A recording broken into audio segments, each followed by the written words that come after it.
Eyewitness News presents Newsmakers, winner of the Pennsylvania Association of Broadcasting Award for Excellence in Public Affairs Programming, with your hosts, Jane Ann Bugda and Andy Mahalchik. Hello and welcome to Newsmakers. I'm Andy Mahalchik. And I'm Jane Ann Bugda. 24 hours a day, 7 days a week, our police officers protect and serve our communities, putting their lives on the line. Today we are joined by the chiefs of 3 area police departments to talk about the challenges and concerns they face every day and what everyday citizens can do to help. We'll introduce you to our guest, and our conversation will begin when this edition of Newsmakers begins right after this. Welcome back to Newsmakers. I'm Jane Ann Bugda along with Andy Mahalchik, and today we are chatting with the chiefs. We are joined by 3 area police chiefs to talk about some of the problems, challenges, concerns they face every day while protecting and serving our communities. And we are joined by Chief Alan Breach, who is the chief of the Locust Township Police Department in Columbia County. Yes, ma'am. Chief Jerry Speziale, who is the Hazleton Police Chief, and Chief Carl Graziano from the Scranton Police Department. I know you are all busy, so we want to thank you very much for taking time out of your schedule to join us today for our program. And I think we want to start a little bit by getting our viewers a little bit more up to date about your department. So just the first question, very easy. Tell us a little bit about your departments. Chief Breach, we'll start with you. Tell us a little bit about Locust Township. We are located in the southern end of Columbia County, and our police department is primarily rural, and we cover 4 municipalities. So we have 4 townships we provide police services to. It's approximately 75 square miles and about 230, 240 road miles that we have in our jurisdiction.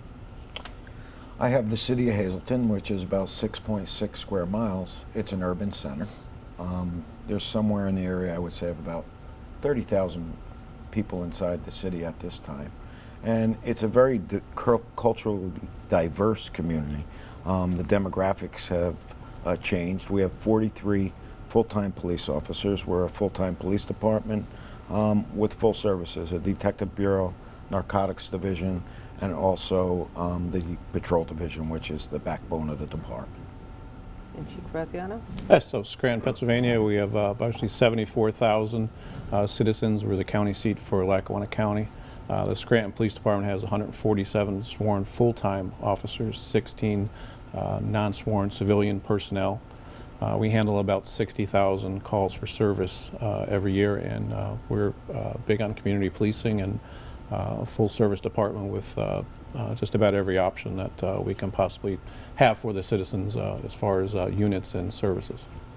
And Chiefs, what we tried to do, and for the folks at home, we tried to get a diverse cross-section, smaller communities, rural, mid-sized city, Hazleton, which is a very big cultural mix there, and Scranton, our largest city in our coverage area in northeastern Pennsylvania. Let me start with the first basic question. What is the biggest issue facing your individual police departments, your individual community? What is the number one issue you're facing right now?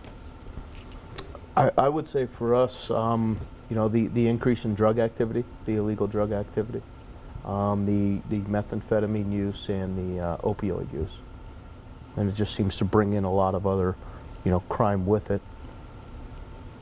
I agree with the chief. You know, I think it's a common problem that we're all seeing. Yes.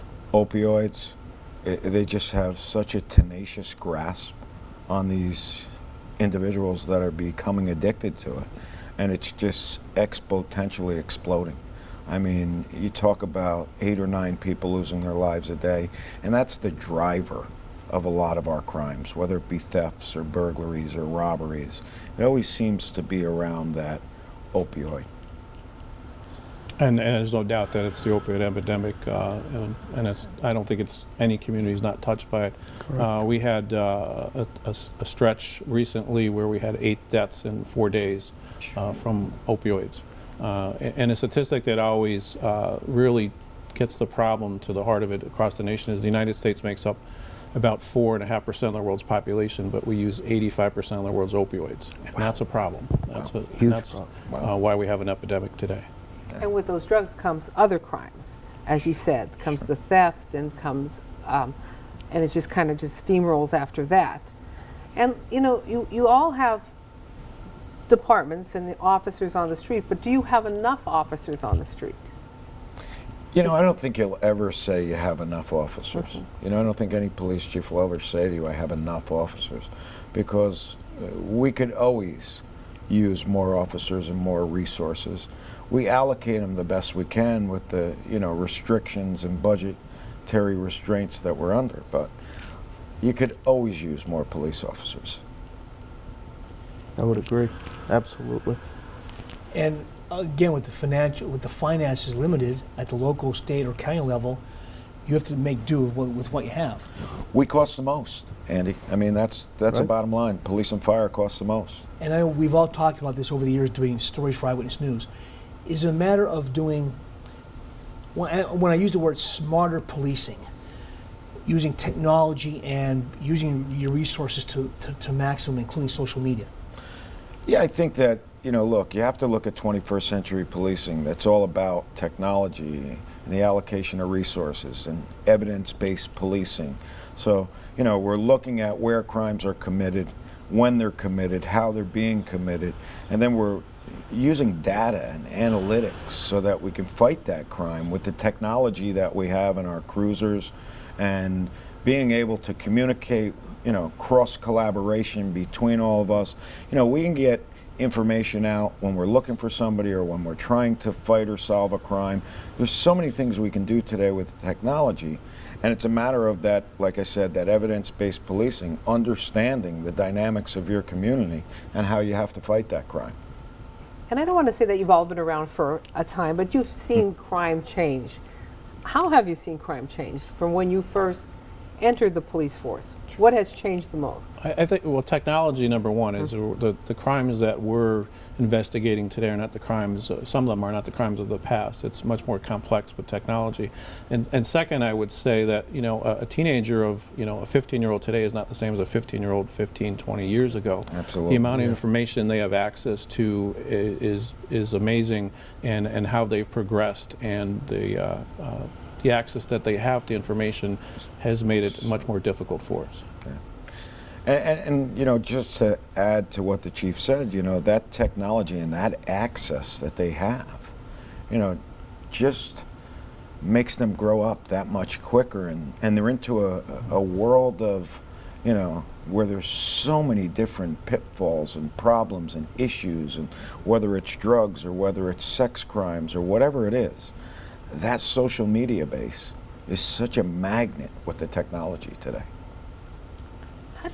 Is social media really a double-edged sword in that it's great for information, but is it fostering? I think you touched upon it. Is it fermenting problems? Is it adding to the problem? In other words, if you had a problem with a neighbor, or people met face to face, that was one thing. But now you could spread trouble or misinformation or whip up a frenzy within a matter of seconds. Click and send. I mean, so it's really, and it's not as easy for us on the investigative side because of the wiretap statutes, and whether it's computer exploitation or telephone exploitation. You have to realize you're dealing with warrants, and you're dealing with so many things and so many hoops that we have to jump through on the law enforcement side. It's not just a matter of snapping your fingers and thinking you're going to get to the end result, where people today can go in a chat room and send out a link and talk over the computer, and these games that they're able to communicate.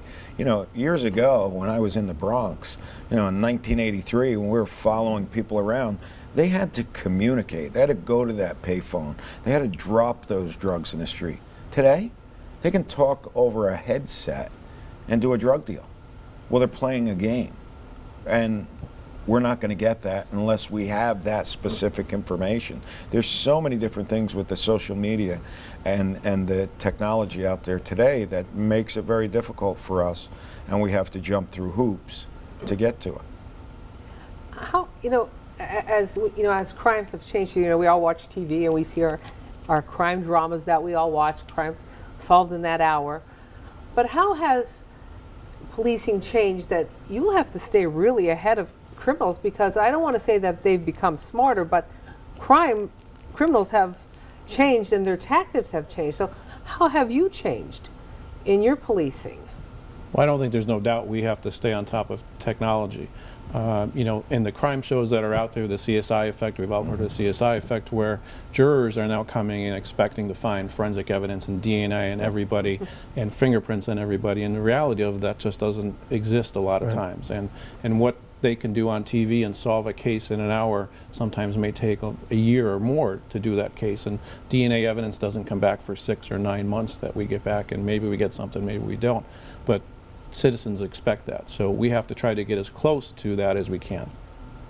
And Chief Breach, in a small town area, are you seeing a big town effect of crime? Are you seeing that nowadays, do you think? As far as big town effect, I would say no. It just seems to be complicated more by the social media or the electronic age. Trying to keep up with that and the next new application that comes out, and how, you know, the criminal element is using that technology to their advantage. And as the chief said, trying to get the warrants in place or what have you to get that information back to assist us. If I could just focus on the rural community right now, you know, again, in the olden days, I've been around long enough to know when you heard of a major crime happening, sadly it was Wilkes-Barre, Hazelton, Scranton, Williamsport, the larger cities. But now we're seeing a lot of violent crime, I shouldn't say a lot, more than we saw years ago. Correct. In the Elysburgs and the Katowices and the Bloomsburgs. I mean, correct. Is that collateral damage from what's happening in the urban areas? I believe so, because we see it first coming from the cities, watching it on the newscast, and then, you know, it slowly over time, you know, starts to affect us with the same type. Could be the people are moving into the area, they have friends, what have you. You know, if it's drug related, they may have found a new market for themselves, you know, to distribute, and with that comes, you know, the criminal. Do they think they can fade into oblivion in a rural area? Yes. Maybe mistakenly so, yes. But they can get in there and say, right. No, we know there aren't that many officers out here. Correct, and they try and take advantage of that. And again, with technology against us, you know, everybody can pick up their cell phone and get a scanner app and listen to our radio transmissions. Absolutely. If we're not encrypted, which most of us down in Columbia County, we are not. See, that's why we use silent dispatch. So we have the tablets in our cars. Don't think we don't appreciate that, Chief. Yeah, well, I know, as a reporter, in the old days, you sat by scanners, you heard. It's not by the fact that we do that against the media. Sure, no, we do I that against the criminal. Sure. I mean, we don't care about the media. We're not worried about you blowing I'm more our teasing case. about that. You know, I mean, we're more concerned with, you know, some calls. You have to make sure that, you know, you silently dispatch or communicate or instant message over those CADs to each other, so that somebody doesn't know you're coming, because it's just at the click of a finger on those scanner apps, and everybody's listening. And they know. Tell us a little bit about some of the training that you go through. Now, we're looking at some of the video of Hazelton and Locust Township and Scranton at work day by day, but a lot of training to be a police officer, constant training. Just tell us about some of the training some of your officers go through. So training has evolved, and as a police officer, I teach at our local police academy, and one of the things we tell the cadets there is your training never ends. It never ends to the day you retire. That's right. And it has to. So currently today, some of the biggest trainings are crisis intervention trainings, which is de-escalation training, which has really come a long way to help reduce hands-on, officers having to go hands-on with individuals, and secondly is response to active shooter training, which I think is something that every officer should be going through. And right now we have all our departments going through that. A 3-day training has been going on for the last year. The Lackawanna College Police Academy does a great job. We've done numerous stories up there. Chief or chiefs, is there some kind of training you'd like to see more of? We have Act 120, of course. We have the State Troop Police Academy. Is there something, if you could get into that training, added onto it? You know, on the agenda that I taught for almost 25 years at the FBI National Academy, and I taught at the DEA Academy for the Department of Justice, and I continue to teach for them. And I do telephone and computer exploitation. That's what is my expertise, you know, from doing wiretaps and all of the different technology side. But to stay up with it, you know, I wish we could branch it out. I flew around the country to local law enforcement all over the nation. And, you know, you just get through the whole circuit throughout the nation, and guess what? It's changed by the time you get back, and you need to go back around again to tell them something new about how they can, you know, intercept, invade, you know what I mean? All the different things that comes with the technology that changes. You know, you have to really stay up with the research and development when you get into the technology side. What do you look for in a young cadet? What do they have to have? What does today's cadet need? Communication skills, Yeah, active listening skills, absolutely. and communication skills. Yes. You know, when I started in the academy, it was all about physical fitness, and you wanted your partner to be this person that had, you know, that could physically handle himself or herself. And today, that's not the case. You want somebody that can de-escalate situations, be a good listener, show empathy, and be able to communicate with the citizens. Yeah. That's so true. Thinking on your feet, being able to communicate with people, you know, having that empathy and that compassion, that will get you through so much more than a hand-to-hand situation.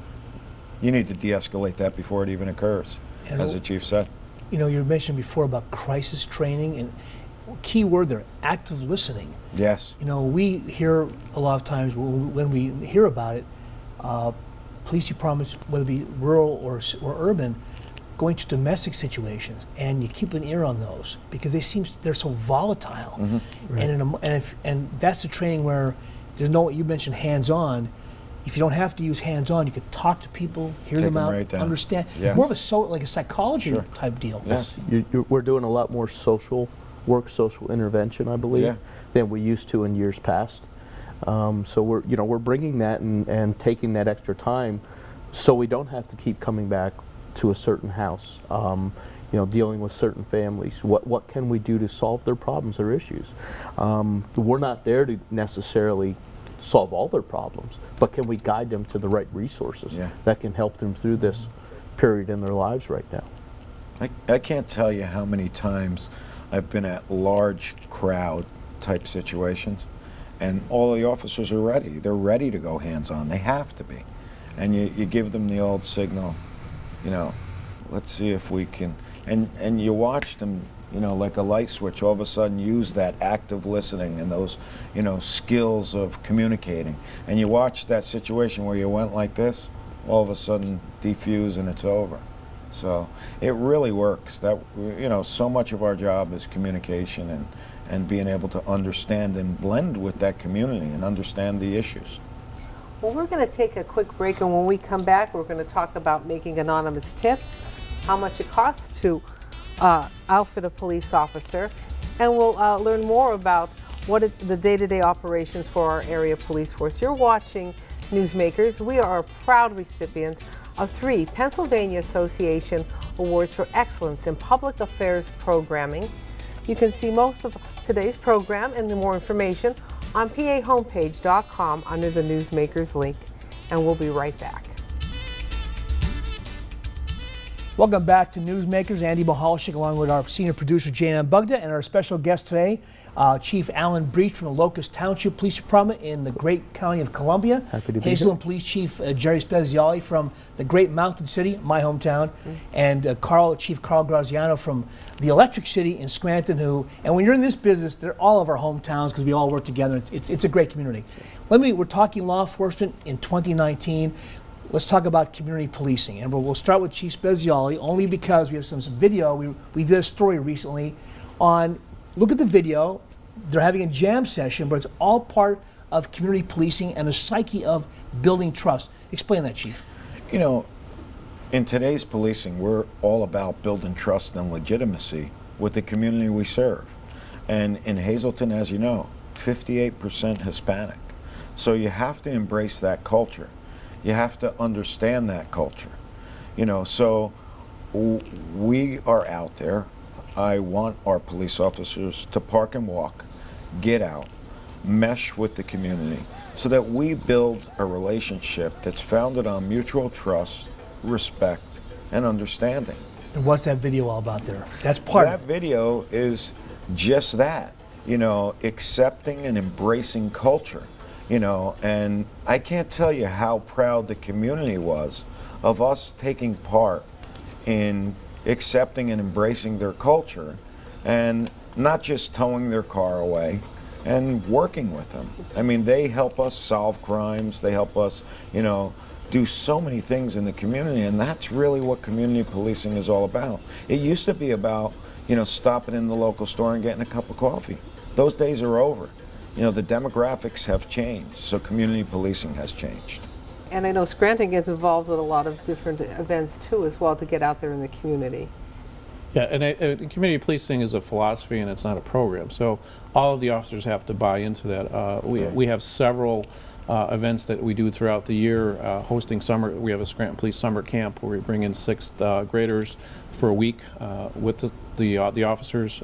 We're at Marley's Mission Camp, which is a camp for children who have been victim of trauma, and the officers are there with them for a week, counseling them and building trust with them. Our children are, you know, sometimes the children get information from their parents or from the internet or from social media that may not be true, or maybe that's how they get their perceptions of police, but we want their perceptions to come from interactions with our officers.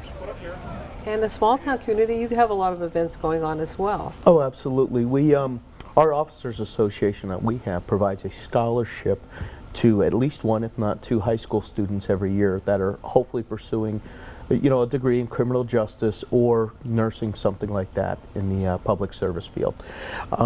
So we host a community Christmas event, cookie bake sale type of thing, and Chinese auction that helps fund that.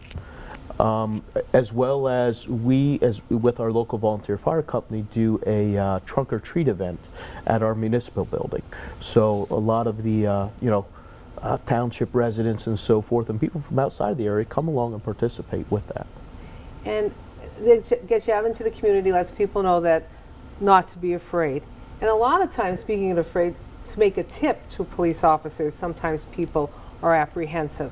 So how do you go about making a tip to your police department? And should someone be afraid to come forward if they have information? No, absolutely not. In Hazleton, everything is, if you go on hazletonpolice.com or you use our text for tips, which you can see online, you go to Canada, we strip your identity off of that. I couldn't find you if I wanted to. I get a number. And that community policing and those tips go hand in hand. Because of that trust and legitimacy, that's why we get those anonymous tips. And in Scranton, are the same way? No, we actually have the same, it sounds like we have the same tip line. They can text the tips. The tip goes to Canada, so we couldn't even serve a search warrant on or a subpoena on the information. There's various ways, you know, via text, via emails, a tip line, and social media. We're all active on social media and Facebook, and we get a lot of tips on our Facebook Messenger. And the crime can't be solved by the police alone. It has to be a community effort, and the police have to be the community, and the community have to be the police. And Chief, breach, it comes down to a matter of trust also. I mean, even if they call and they say, please don't use my name, and you know, you're not about to put their phone numbers out there, or no one's going to say, come to you and say, who told you about that? Right. Trust is paramount, you know, with us, with the community, and, you know, with our Crime Watch program that is funded by our district attorney's office as well. People could submit anonymous tips through our website. You know, if you think about what we're talking about collaboration. And what does collaboration do? It unleashes the power of the many to do what none of us can do alone. That's why we need the community. So it is important if somebody sees something to say something. Absolutely. 100%. No and doubt. that hasn't changed. It's just how you get the information to it's your different the way we receive it today. Right, sure. It's just a different The old way. Crime Watch, the old police blog captains. Yeah. You know, do they still exist, by the way? Like school districts would have signs in the window. Some are still there. Some are still there. You could, if you're walking home and someone's following you, you could go to that home and you know that person was vetted and was safe to go to. Yeah. We have about 2 minutes left. I just want people to get an understanding. How costly is it to run a police department? Like I said, the majority of our budget, a city budget, is going to be police and fire if you have paid fire. It's very, very expensive. And you all wear the bulletproof vests. I mean, that's Yes. standard now, Yes. correct? You know, there's a national program for vests that we all partake in. They pick up 50%. It's a 50% matching vest, which, you know, you go from $900 to $1,200 for a bulletproof vest. Absolutely. We pay half, and they pay half, and every time it expires, we continuously get that. But you must have a must-wear policy in order to get that. One last question, if I can. What do you want to say to the public, whether it be Scranton, Hazleton, Locust Township, anyone in our viewing area, some who would say, we're losing the war on crime. I hate to use the word war on crime. That's cliche, I know, but we're losing. Are we losing? Are we holding our own? Is it because of finances a challenge? I personally think that with the community collaboration and us working together, we're doing well on crime. And that we need to continue to have cross-collaboration, we need to continue to have community cooperation and partnerships. And if we continue to do that, we will do as we are with crime. We're doing very well with crime, but it's the perception that hurts us. Right. Yeah, I don't think that's I think that's absolutely true. Perception of crime. If you ask the average citizen today, is violent crime up or down, and they're going to say it's up. Is there more crime? They're going to say it's up. But statistically speaking, crime is down, as Correct. the chief said. And we need to get that message out, and the public and the police have to be partners and collaborate without question. Well, we want to thank, Chief Breach, Chief Speziale, Chief Graziano for joining us today. This half hour, we need an hour. This show needs an hour. For information on each of these police departments and for more information, go to pahomepage.com. We owe you a debt of gratitude for what you do every day on the street in your departments. Great job. We For appreciate Andy it. Thank you. Mahalchik and everyone behind the scenes, thank you so much for making Newsmakers part of your day, and we'll talk again next time. And support your local police departments.